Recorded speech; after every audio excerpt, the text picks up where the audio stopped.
In Mumbai, a talented sound engineer named Aarav Malhotra built his reputation designing immersive soundscapes for films and documentaries. For him, sound wasn't just vibration, it was alive, emotional, and full of secrets. One night, while working alone in his recording studio, Aarav was trying to create a realistic human scream for a horror documentary. As he adjusted levels and browsed through files, something strange caught his eye. A file appeared on his mixing console, rec13.wav. The weird part was, he had never recorded it. Out of curiosity, Aarav pressed play. What burst out of the speakers was not a normal scream.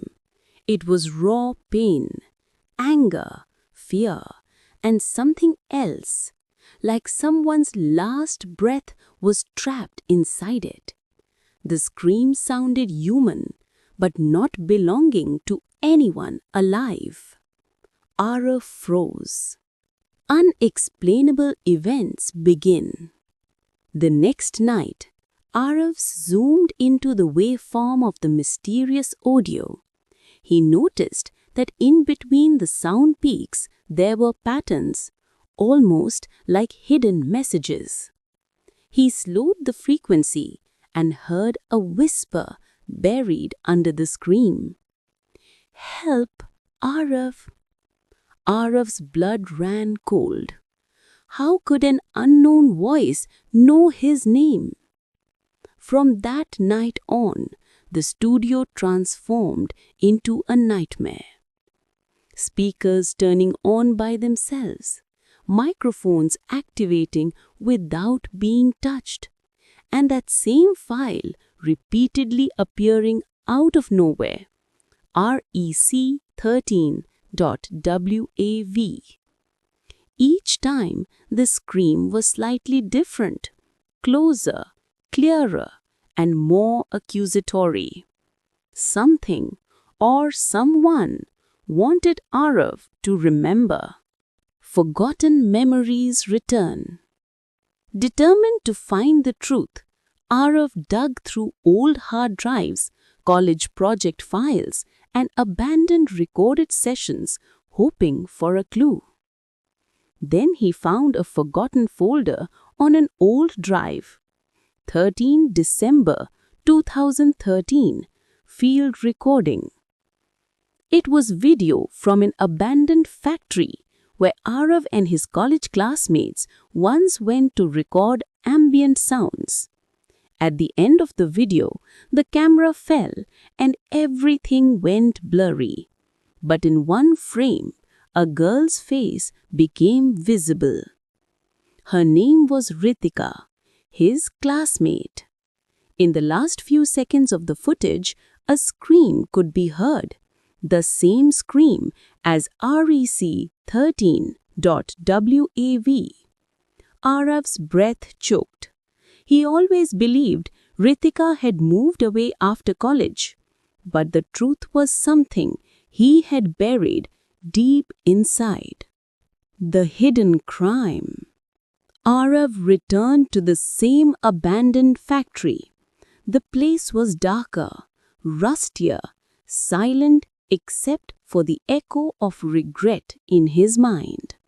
In the same room where he had recorded years ago, his microphone suddenly started recording by itself, though nothing was connected. Words began appearing on the recording screen like a living waveform. "You forgot, Aarav. You left me. My scream is still here." And suddenly, everything came back. Years ago, Aarav and Ritika had argued over a project. Ritika stormed off inside the factory. A broken platform collapsed and struck her. She screamed. She begged for help. Aarav panicked. They were trespassing illegally. He chose to run. He chose to pretend nothing happened. Ritika died alone in that dark place, and her scream was recorded forever. Aarav didn't just hear the sound of guilt, he created it. Final redemption. Back in the ruins of the factory, Aarav dropped to his knees and confessed. Ritika, I was wrong. I should have helped you. I shouldn't have left you alone. For the first time, the next sound that came through the mic wasn't a scream. It was a soft exhale, like someone finally taking their last peaceful breath. Then, silence.